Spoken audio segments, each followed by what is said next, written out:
Ai del dhe thot, më dëgjove më mendje. S'ka mundësi më shkruajnë disa lidhur me kërkesën e gjyqtarëve për të arritur pagën me 1.600 euro mbi aktualen. Jo vetëm që ka mundësi, po 1.600 euro është rritja që kërkojnë magjistratët e këshilltarët e zakonshëm. Se mese rritje kërkuesve janë dhe specialet për ata të GKK-s dhe SPAK-ut, të cilët kanë pagat më të larta në Republikë, por kërkojnë dhe një rritje prej 3.100 eurosh.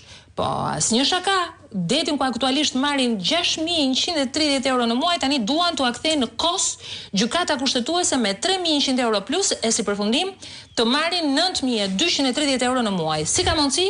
Ka mundësi si jo, kur arrin të ndryshosh dhe qeverin me një vendim gjykate duke marrë kompetencat e kryeministrit, presidentit e parlamentit bashk, pa pas marrë një kokër votet vetëm nga populli jetën tënde. Ka dy gjëra këtu. Nëse, kjo është një halucinacion i ti, Jo, mund mos jetë halucinacion. Ja po ta them. Sepse vërtet vjen pika, pavarësisht se ti ke dalë për zot një reforme në drejtësi, kur ajo nuk ishte reformë dhe u ragoja, shumë njerëz thoshin që kjo nuk është. Kretë papritur të ngrihet i gjithë ky mekanizëm përçudnus dhe të kërkoj jo vetëm 9.000 euro, po edhe të tërxoj si shotrama. Ne duhet kemi Gens të lutem. Se ka më fuqinë. Gens, vetëm një detaj të lutem. E para fare fondet milionat në ato lundrus, që janë ato gjeneratorët, incineratorët e gjitha, kish marrë punë me pensione, me paga gjyqtare që me gjitha. Kjo është.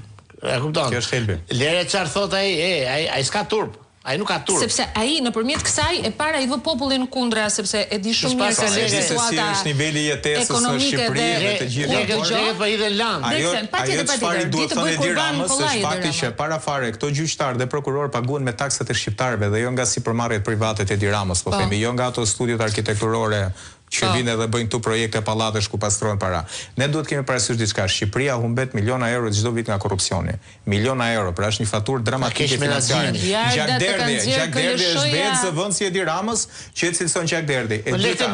Jemi përballë fakti tjetër që këto gjyqtarë do japin vendime për grupe kriminale që operojnë nga Amerika Latine deri në kryeqytetet e Bashkimit Evropian. Mos ta kenë rrogën edhe më të lartë sa ato gjyqtarët në Itali apo në Belgjik. Dhe kjo është absurde, kjo që bën edhe është gjithë kjo hipokrizi dhe opozita duhet të ngul fort që t'ia rrëzoj këtë narrativ. Se ka thënë edhe herë tjetër gjyqje popullore. Nuk është hera parë që bën gjyqje popullore, po bën gjyqje popullore me çështje shumë delikate. Se ato gjyqtar po i ekspozon. Ne nuk duhet ta harrojmë çfarë ndodhi atij ish prokurorit Durrësi që sot është deputet. Është përmendur emri Arjan Dojes në parlament. Është përmendur disa herë, jo kreu i KÇK-s, jo kjo ajo. Dhe ai zotria doli ekspozuar dhe ra prej një atentati mafios. Kjo është e vërteta pra.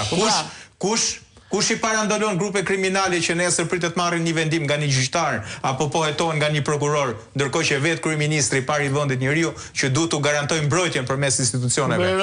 Vjen Amerika, vjen ambasada amerikane këtu dhe trajnon gardën për